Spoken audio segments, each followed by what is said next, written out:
Hello বন্ধুরা, welcome to my new blog. তো আজকে আমাদের বাড়িতে কেউ নেই, তো তাই আমরা দু তিনজন বন্ধুরা মিলে ঠিক করেছি যে আমাদের বাড়িতে ছোট্ট করে একটা পিকনিক করব। যেরকম ভাবা সেরকম কাজ, দুইজন গেছে বাজারে, ওই দুইজন আসলেই আমরা ঠিক করব যে পিকনিকটা আমরা কি দিয়ে করব। মানে ভাত করব নাকি রুটি বা পরোটা বা পুরি করব। দেখি ওরা বাজার করে আগে আসুক। আমাদের বাড়িতে যেহেতু কেউ নেই তাই আমি আর যাই নাই, আমি বাড়িতেই আছি। ওরা বাজার করে আসলে সিদ্ধান্ত হবে, তারপর দেখি কি করা যায়। তো ভিডিওটার সঙ্গেই থাকুন, দেখতে থাকুন। তো বন্ধুরা, এরা কিন্তু এই যে বাজার করে নিয়ে চলে আসছে। এই যে প্রসেন আমার সঙ্গে জয়ন্তীতে গিয়েছিল, এই যে বন্ধু দেবাশিস, এই যে চিকেন নিয়ে এসেছে। এছাড়াও কি এগুলা, কবি একটা, ফুলকপি, একটা টমেটো। এত কৃত্রিম করছি যে একটা টমেটো।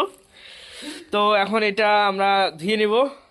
তো বন্ধুরা, দেখতেই পাচ্ছেন আমি হাঁড়িতে জল নিয়ে নিলাম ভাত বসানোর জন্য, আর প্রসেন চিকেন গুলো ভালো করে ধুয়ে নিচ্ছে।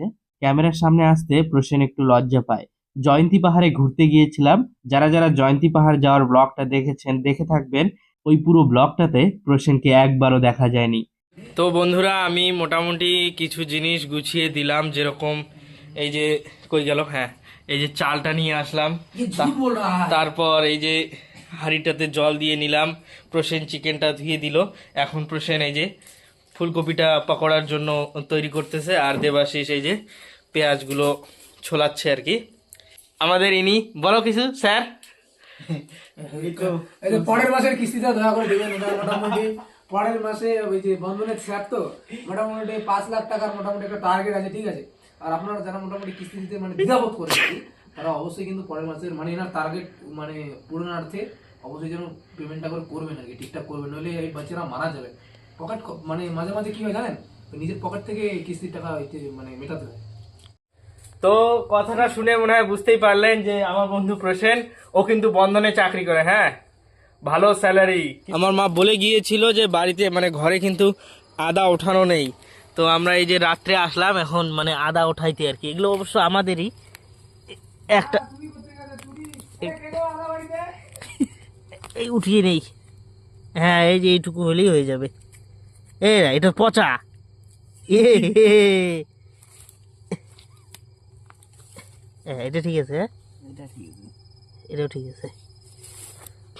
চ আদাটা উঠিয়ে নিয়ে আমি যখন আদাটা পরিষ্কার করার জন্য কলতলায় আসি, তো দেখছি দেবাশিস আবারও গরম জল দিয়ে চিকেনটাকে পরিষ্কার করে আবারও ধুয়ে দিচ্ছে। ইতিমধ্যেই কিন্তু আমাদের ভাত হয়ে গেছে, এরপর চিকেনটা বসিয়ে দেওয়া হলো। রান্না বান্না মানে দেখে মনে হচ্ছে বেশ ভালোই হবে। দেখুন বন্ধুরা, একদম ব্যাচেলার স্টাইলে রান্না, কোনো রকম বাটাবাটির কোনো রকম ঝামেলা নেই। এই যে দেখুন যা দেওয়া হচ্ছে সব কিন্তু কেটে দেওয়া হচ্ছে। দেখুন টমেটো কেটে দেওয়া হচ্ছে, লঙ্কাও কেটে দেওয়া হয়েছে, পাশে আদা রাখা হয়েছে, তাও কিন্তু কেটেই দেওয়া হবে। ফুড ব্লগের চ্যানেল খুলতে হবে। এই যে শহরের কিছু না। পাশের চুলাটা ফাঁকা ছিল, তাই কিন্তু আমি শুরু করে দিলাম ফুলকপির চপ ভাজা। আর প্রসেন কিন্তু আমার হেল্পারের কাজ করছে, আমি চপগুলোকে তেলে ছাড়ছি আর ওর কাজ হলো সেগুলোকে নাড়ানো এবং তুলে রাখা। চপ ভাজা হতে না হতেই প্রসেন কিন্তু অলরেডি চপ খাওয়া শুরু করে দিয়েছে। এরপর আমি এবং দেবাশিসও কিন্তু চপ খাওয়া শুরু করে দেই। খেতে বসার আগেই কিন্তু আমাদের অর্ধেকেরও বেশি চপ খাওয়া শেষ। তো এইভাবে খেতে খেতে হাসি মজা গল্প আড্ডা করতে করতে কিন্তু আমাদের রান্না প্রায় শেষ। আর এইদিকে দেখুন আর মাত্র অল্প কয়েকটা চপ বাকি রয়েছে। বন্ধুরা, আমাদের রান্না বান্না কমপ্লিট। এই যে জায়গাটাও মোটামুটি পরিষ্কার। হ্যাঁ এই যে লেবু কাটাকাটি হচ্ছে, একটু স্যালাড কাটা হবে, তাহলেই শেষ। এই যে লঙ্কাটা নিচ্ছে প্রসেন, লবণ নিয়েছে। এই জায়গাটা আমি পরিষ্কার করে দিলাম। খাবার দাবার পৌঁছে গেছে, খাওয়া দাওয়া হবে ওইখানে, ওই যে ওই জায়গাটায় চেয়ারটার ওইখানে। তো বন্ধুরা, এখন কিন্তু আমরা বসে পড়েছি খেতে।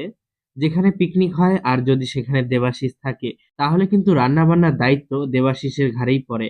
আর রান্না বান্নার শেষে পরিবেশনটাও দেবাশিস করে, তাই আজকেও তার ব্যতিক্রম নয়। রান্না বান্না যেমন দেবাশিস করলো, পরিবেশনটাও কিন্তু দেবাশিস করবে। একদম সত্যি কথা বলছি বন্ধুরা, চিকেনটা যা হয়েছে একদম অসাধারণ, একদম মুখে লেগে থাকার মতো স্বাদ। আমরা সবাই কিন্তু চেটে পুটে একদম তৃপ্তি করে খাবারটা খাই।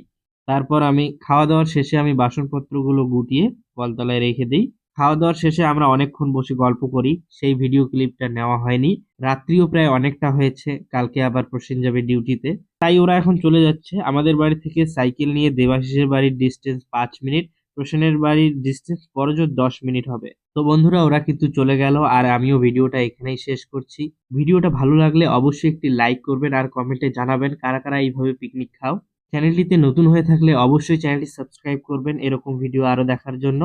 দেখা হচ্ছে নেক্সট ব্লগে, ততক্ষণের জন্য টাটা।